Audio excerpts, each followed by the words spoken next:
It will be teaching us like tips on how you can craft a great CV in accessing data analyst roles, global data analyst role, not just within Nigeria, because we need to start thinking global. Dollars, dollars, baby.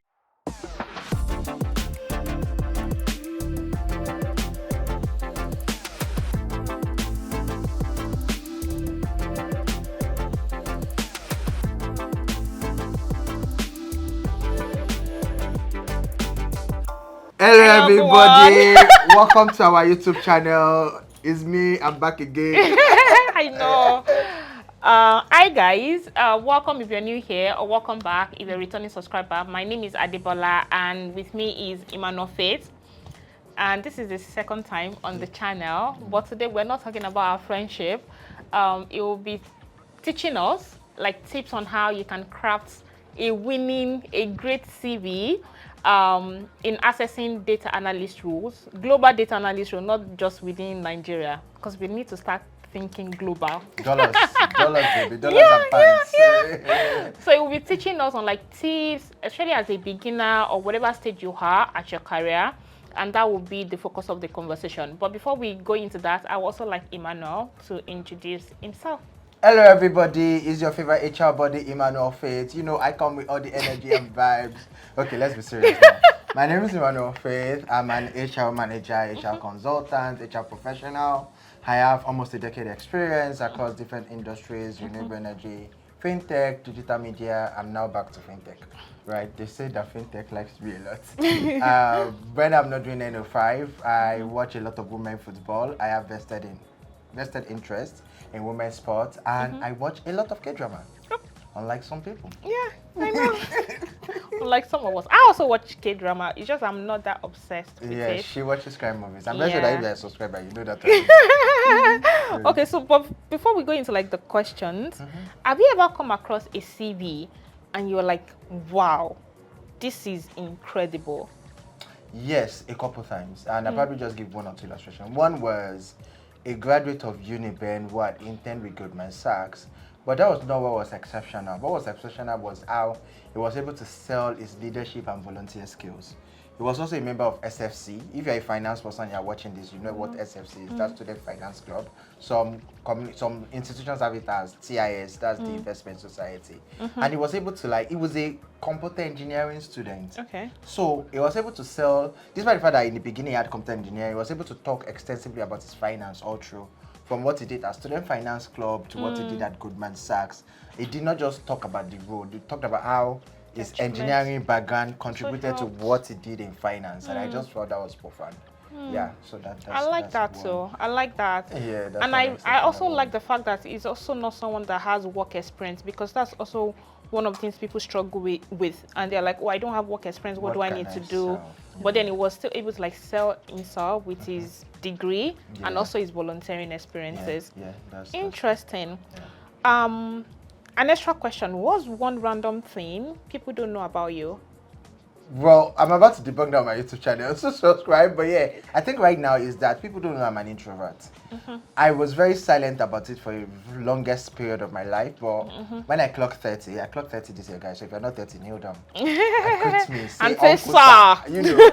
Yeah. So when I clocked 30, I decided to just be more vulnerable and share more things about myself. So now I'm quite vocal about the fact that I'm an introvert. So yeah, I'm an introvert, guys. I just happen to have a lot of energy when the energy is needed. Trust me, my best self is me in my room, not going anywhere. I'm not meeting anyone. I'm not meeting anyone, even my loved ones. Interesting. Only my loved ones. Yeah.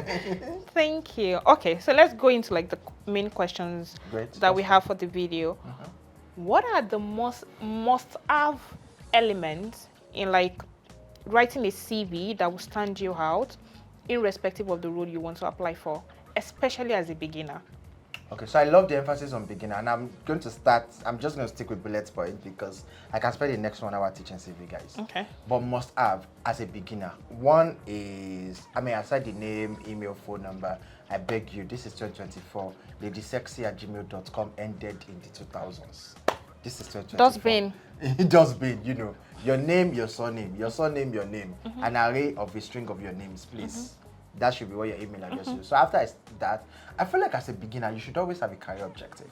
Now, this is not a general school of thought. This is Emmanuel Faith school of thought. And I Okay. believe in this point I'm an authority. Now, this is why I think a career objective is good for you. Now, a career objective tells us who you are, what you've done, and what you are looking forward to doing. Why is it important as a beginner? I'll say that again. A career objective tells us who you are, what you've done, and what you are looking forward to doing. Now, why is it important as a beginner? Because as a beginner, your background might be in biochemistry. And now you are trying to start a career path in data analysis. In data analysis. So you can easily say, I'm a biochemistry graduate, with love for numbers and calculations, looking for roles in data analysis. So when I see BSc biochemistry later, I am not surprised, because in your career objective, you already told me that your background is in biochemistry, but you love numbers and you love analysis. I like that. So now you are looking forward to doing data analysis. So I think that career objective. And I just think that as a beginner, the second thing is, if you do not have work experience, sell everything that you have that is not work experience. Sell your volunteer, sell your leadership, you sold bread for your mother, sell it, you coordinate. I actually did that around helping my mom with like palm oil business, because those are like key skills that businesses use. Do you get people underestimate how pivotal those things could appeal? And I'm telling you from a recruiter perspective, could appeal. I hope that there are questions where I narrow down on those things, but I think I'm going to stop with just two. Always have a career objective, and then just, if you do not have work experience, sell everything that you have that is not work experience. So I think my follow-on question would be, so you've talked around sell anything sellable. They all count. You're the one that thinks they don't matter. But then how do people quantify? Because I also feel like most times people know, I helped my mom in selling palm oil. I helped her to make more sales. I helped her with I helped her to make more sales. But then how do I quantify that when I'm writing my CV? Great. So I'm going to give like a formal illustration and informal illustration. What she just said is like an informal illustration. So informal illustration, you go home every holiday. You help your mom collect bread from bakery, right? Or you go home during your holiday, you help your mom collect bread from an wholesaler, and she resells as a retailer. Now, you want to write, you now come home, you realize that because you studied economics, right, or accounting or finance, you realize that the wholesaler is getting some gain because your mom is selling a retailer. So you take an extra mile and go and collect from the bakery directly. Helping your mom increase. You can put that in numbers. So let's say your mom collects 30 loaves of bread. Loaves, everything is not expensive. I forgot the days I used to buy bread for 15 naira. So let's say your mom collects 30 loaves of bread at 750 naira per unit to sell at 800 naira. But because you went to the bakery directly to collect it, you collected those bread at 700 naira to sell like 800 naira. 100 naira profit. That's you doubled. I helped my mom double her profit by being proactive enough to strike. You leverage your collaboration skills, or you leverage your sales and strategy skills to double your mom's profit. Or even leverage your research skills to know like the bakery around. You did research. That's how you discovered that, oh my God, this wholesaler that is giving my mom bread at 750. And they're not even cheating. Yeah, true. Because they're also making your profit. You are just being proactive again. Why do people want to employ you? Because you can solve problems. You just help your mom solve a problem and double her income. She might not even ask for it, but she will be glad that you did that. And then you document the experience. That's informal. And there can be a formal instance. For example, I like to share this example a lot. So you were program manager ISEC or program manager JCI. And your institution, your club organized an outreach to 4 different secondary schools in Ife. We went to Ife. You can write, ISEC, I was the program manager that organized 4 outreaches to secondary school. You can also write, I managed or spearheaded the coordination and execution of 4 different outreaches to 800 students in 4 different local governments in Ife. Both of them. They're the same output, but the way you struck, all you did was to organize events for companies. But so it's those minor things, those extra things, how we position those things that we sell, that really differentiates us. I really, really like that. And I hope if you're watching, I hope this has given you some tips or like inspiration on how you can quantify any experience you've had in the past, because they do matter. Okay. Okay, so I think my next question would be, as a data analyst and also as a beginner, we often focus so much on like the technical skills. Or I want to learn SQL, I want to like Python. How do you think people can also demonstrate their soft skills or even get better at it while writing, the CV?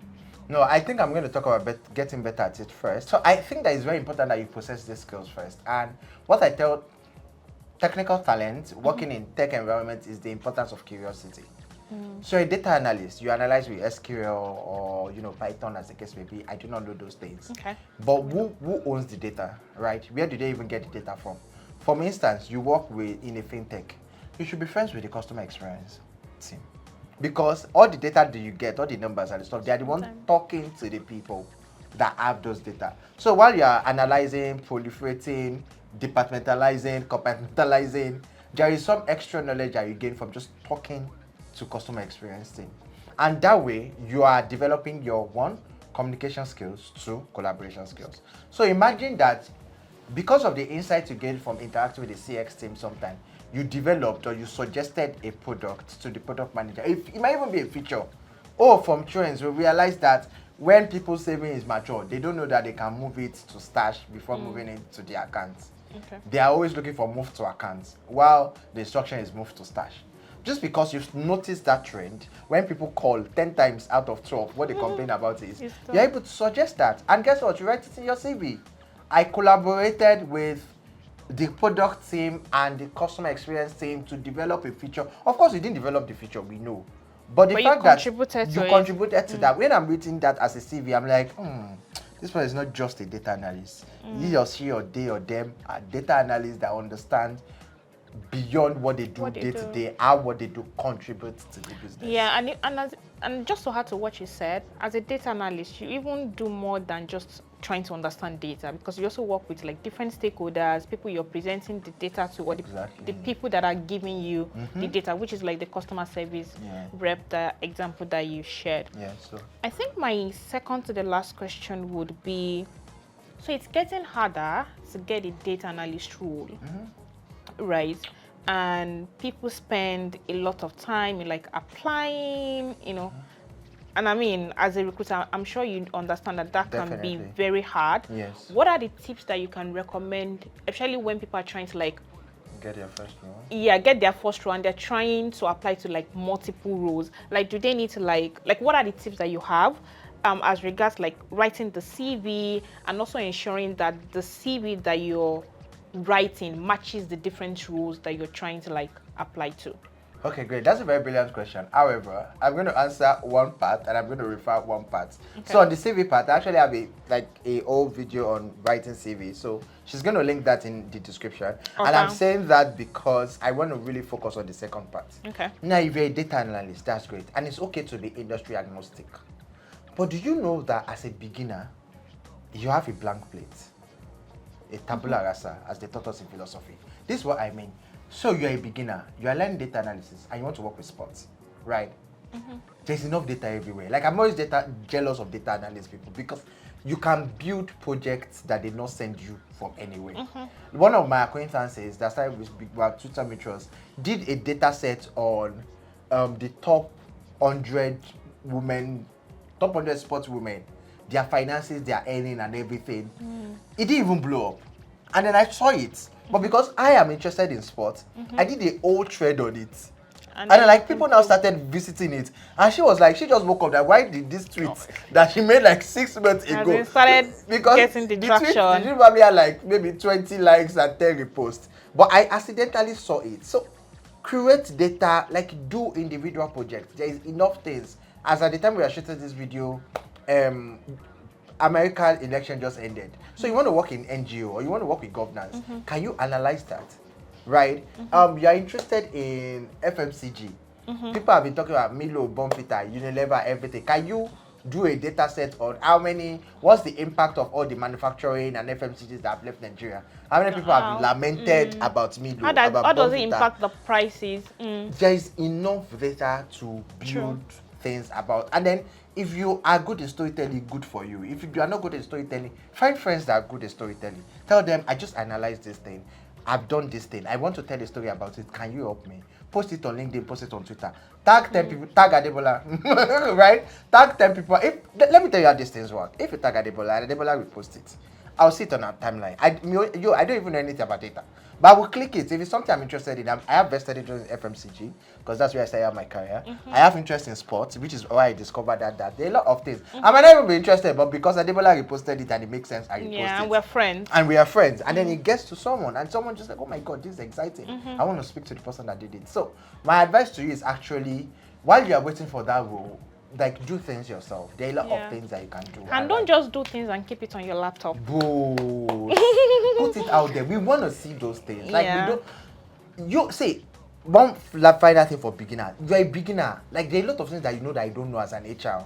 And I will be excited to see those things that you do. So put it out. Do you have any final advice, actually, for someone that is looking to get like their first role and they're feeling, demotivated, they're overwhelmed, they've applied and applied, they keep getting no's, some don't even, respond to them, which is sad. Like, right, what would you say if someone like that is watching? So, no, 3 things. Number one, Iluleo. Many times it's tough. Outside is hard. So no. So guys, we have to talk about, again, our background is in economy. So I talk a lot about macroeconomy. We have to know that our macroeconomy is shitty right now. It means that opportunities are not even scarcer. Number 2 is that it's a numbers game, right? I mean, luckily for me, I was also out of job, for a long while. And I remember... And he shared about his experience. So I'm also going to tag the video. I remember, like, when I got my offer, my friend was like, it was the 67th interview in 5 months, guys. 67. I did 67. And he's not a beginner now. And I'm not a beginner. And I remember my friend kept on saying, imagine that you did not do this last one. Imagine that you just gave up and said, oh, I'm tired. Because it was a 4 rounds interview. And I was really pissed, to be honest. Like, why you give me a 4 round interview? And so you really, it's a numbers game, right? It's really a numbers game. I saw a tweet by Tosinyola Sayinde, and maybe we'll find it so that they will link it here. Okay. Tosinyola Sayinde says she applies to 100 opportunities every year and gets 8 or 9. That day, I just did like this. I just like this. Father Lord, have mercy on me. Because you people know how big Tosinyola Sayinde is. 8 or 9, not even 1/10. And she applies to 100 opportunities every year.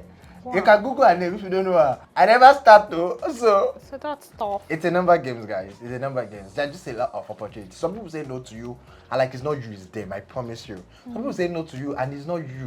It's just a lot of people are very good too, right? So don't give up. That's literally my advice for you. Just keep applying, and you'll get that 1 year that'll make you forget God knows. Yeah. In the name of Jesus. We're rooting for you. Yes, we are rooting for you. Thank you so much, Emmanuel Faith. How can people connect with you? The Emmanuel Faith on Instagram, TH Emmanuel Faith on Instagram and Twitter. Or on Twitter, you can just search for your favorite HR body. And then on LinkedIn, Emmanuel Faith. And on YouTube, Emmanuel Faith. Yes, please. I'm also going to link his channel in the description box. Please do subscribe. He shares all things that can also help you to level up as a career professional. Thank you so much once again, Emmanuel, for speaking with me. And I really hope you guys have learned so much. I've learned so much from this. And please don't forget to like, share, subscribe, and share with your people. Yes, share with your exes and your enemies. All of us, we have to make it together. We have to make the money. See you guys next time. In the next video. Bye-bye. Bye.